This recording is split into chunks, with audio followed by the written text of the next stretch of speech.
Solo दोस्तों, welcome to money stalkers. इस video के अंदर मल्टीपल स्टॉक्स के बारे में हम लोग बात करने वाले हैं। सबसे पहले हम लोग बात करने वाले हैं बजाज फाइनेंस के बारे में।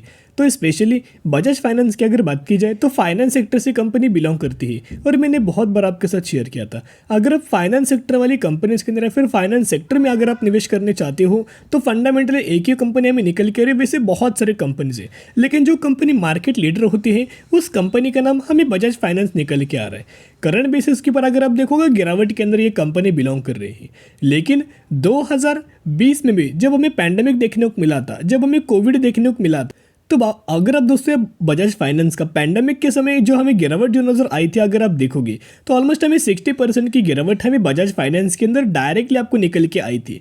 वैसे हर एक कंपनी के अंदर, हर एक सेक्टर के अंदर हमें पैंडेमिक के समय 2020 में हमें गिरावट देखने को मिली थी, जिसकी वजह से बजाज फाइनेंस के अंदर भी 60% की गिरावट हमें हो चुकी थी। लेकिन उसके बाद गिरावट के बाद जो कंपनी रिकवर करती है वही कंपनी शानदार तरीके से फंडामेंटल दोस्तों कहलाती है।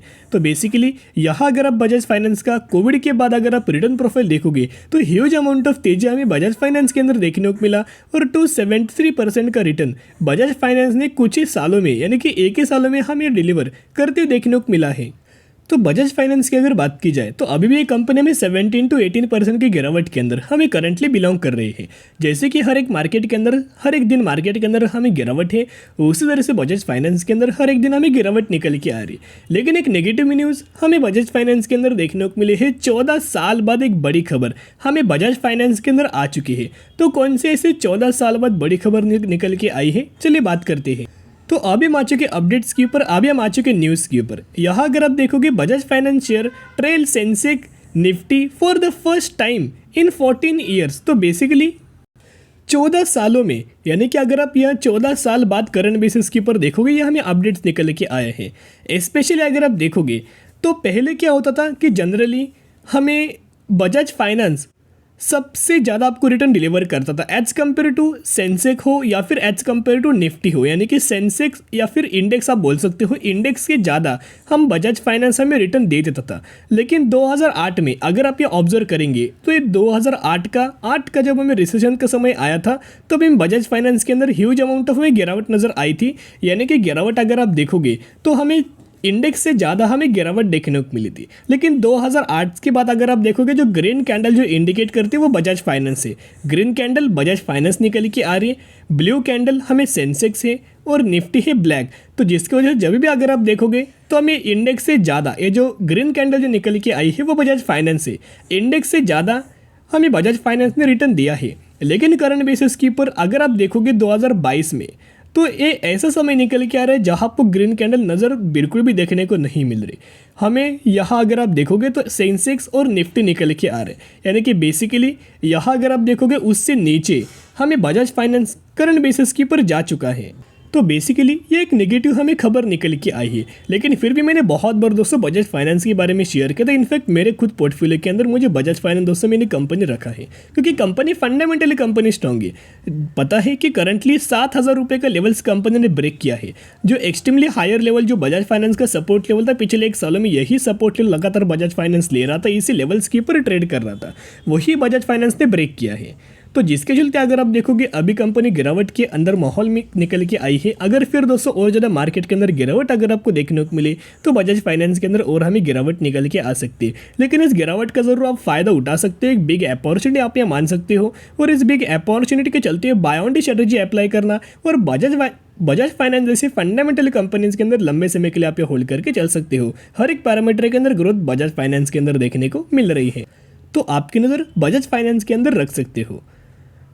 अभी हम बात करेंगे एक कंपनी के अंदर हमें एक अच्छे खासे बेसिस के ऊपर आपको बोनस का हमें बेनिफिट मिलने वाला है। 6:1 रेशियो के अंदर इसी कंपनी के अंदर आपको बोनस का बेनिफिट मिलने वाला है, जिसका प्राइसिंग 1060 रुपीज़ के ऊपर लेवल्स के ऊपर बजाज फाइनेंस यह ये कंपनी हमें लगातार दोस्तों ट्रेड करती निकल के आई है। तो कौन सी कंपनी उसके बारे में तो दोस्तों हम लोग बात करेंगे ही, लेकिन सबसे पहले कंपनी का रिटर्न प्रोफाइल आप यहाँ देख सकते हो। पिछले एक सालों में 471% का रिटर्न इस कंपनी ने डिलीवर कर चुका है। मार्केट कैप भी 200 करोड़ की निकल के आई है। एक स्टार्टअप कंपनी है जो एक माइक्रो कैप कैटेगरी से बिलोंग करती है और जिस सेगमेंट से जिस सेक्टर से बिलोंग करती है वो बहुत ज़्यादा यूनिक है और आने वाले कम समय के अंदर बहुत शानदार तरीके से ग्रोथ इस सेगमेंट के अंदर निकल के आ सकता है, इस सेक्टर के अंदर निकल के आ सकता है।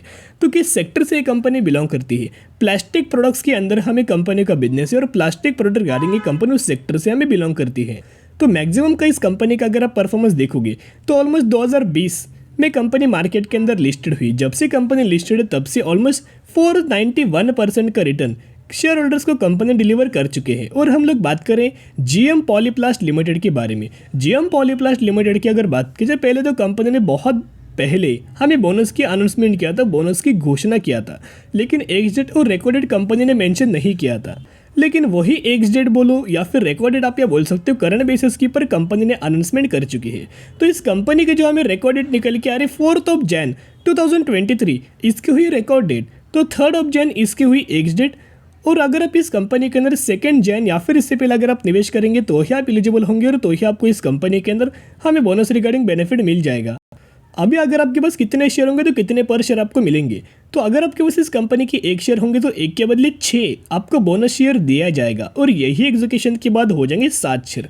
अगर आपके पास 2 शेयर होंगे तो वो कन्वर्ट होकर 14 शेयर्स के अंदर कन्वर्ट हो जाएगा। तो इसी रेशियो के अंदर आपको बोनस का बेनिफिट मिलने वाला है। तो ज़रूर कंपनी के बारे में स्टडी करना, एनालिसिस करना, ब्लाइंडली किसी भी कंपनी को फॉलो कभी आपको नहीं करना चाहिए। तो स्टडी की जगह, एनालिसिस की जगह बाद में निवेश करने की कोशिश कर सकते हो। अभी हम लोग बात करने वाले हैं आईसीआईसीआई बैंक के बारे में। तो आईसीआईसीआई बैंक के लिए एक इम्पॉर्टेंट डेट हमें निकल के आई है, तो उस डेट्स के बारे में हम लोग बात करेंगे। उस दिन हमें आईसीआईसीआई बैंक का Q3 के नंबर्स हमें आने वाले हैं। तो करंटली 877 रुपीज़ के ऊपर कंपनी ट्रेड कर रहे हैं और करंट बेसिस के ऊपर अगर आप देखोगे जिस तरह से बैंक्स के अंदर गिरावट निकल के आई है, एनबीएफसी सेक्टर के अंदर गिरावट है, फाइनेंस के अंदर हमें गिरावट है, जिसके चलते जो भी कंपनी फाइनेंस रिगार्डिंग काम करती है, बैंक्स रिगार्डिंग कंपनी काम करती है, उन कंपनीज के अंदर गिरावट हमें करंटली अवेलेबल है। तो इस कंपनी के अंदर भी, आईसीआईसीआई बैंक के अंदर भी ऑलमोस्ट 1.5% के आसपास हमें गिरावट देखने को मिल रही है। तो अभी हम आ चुके एनएससी के ऑफिशियल वेबसाइट की पर, यहाँ आप देख सकते हैं हम लोग बात करें आईसीआईसीआई बैंक के बारे में। तो सबसे पहले अगर आप यहाँ बोर्ड मीटिंग्स के अंदर देखोगे तो इंपॉर्टेंट डेट यही हमें निकल के आई है। आईसीआईसीआई बैंक का जो Q3 के नंबर समय जो आने वाले, जिसके डेट्स अगर आप देखोगे 21 जनवरी के दिन हमें इस कंपनी के Q3 के नंबर हमें आने वाले हैं। और यहाँ दोस्तों डिविडेंड का आपको बेनिफिट नहीं मिलने वाला, ये पॉइंट नोट कीजिएगा। बहुत ज़्यादा लोग आपको गलत फैमिली स्प्रेड करते हैं, रूमर से गलत फैमिली स्प्रेड करते हैं। सिर्फ आपको इस कंपनी के अंदर हमें Q3 के नंबर्स 21 जनवरी के दिन हमें निकल के आने वाले हैं। तो अगर आप बैंकिंग सेक्टर के अंदर निवेश करना चाहते हो और प्राइवेट बैंक्स के अंदर निवेश करना, सबसे पहले जो बैंक है एचडीएफसी बैंक, और सेकंड पोजीशन के ऊपर आप आईसीआईसीआई बैंक को ऑप्शन के अंदर रख सकते हो। सबसे पहले आपकी लिस्ट के अंदर एचडीएफसी बैंक होने चाहिए और सेकंडली आईसीआईसीआई बैंक के अंदर आपके पोर्टफोलियो के अंदर दूसरे बैंक ऐड कर सकते हो। दोनों बैंक बहुत अच्छे, लंबे समय के लिए आपको रिटर्न जरूर देखने को मिल जाएगा, लेकिन कंसिस्टेंट आपको लंबे समय के लिए होल्ड करना चाहिए। मैक्सिमम के अंदर अगर आप रिटर्न प्रोफाइल देखोगे तो ऑलमोस्ट 21,400% का रिटर्न शेयर होल्डर्स को डिलीवर कर चुके हैं और एक कंसिस्टेंटली बेस कंपनी के अंदर तेजी हमें निकल के आई है। तो अगर आप निवेश करना चाहते हो, स्टडी की जगह, एनालिसिस की जगह बाद में निवेश करने की कोशिश कर सकते हो। तो आज के लिए इतने, अगर आपको वीडियो पसंद आए जरूर वीडियो को लाइक, शेयर एंड सब्सक्राइब कर सकते हो। फिर मिलेंगे।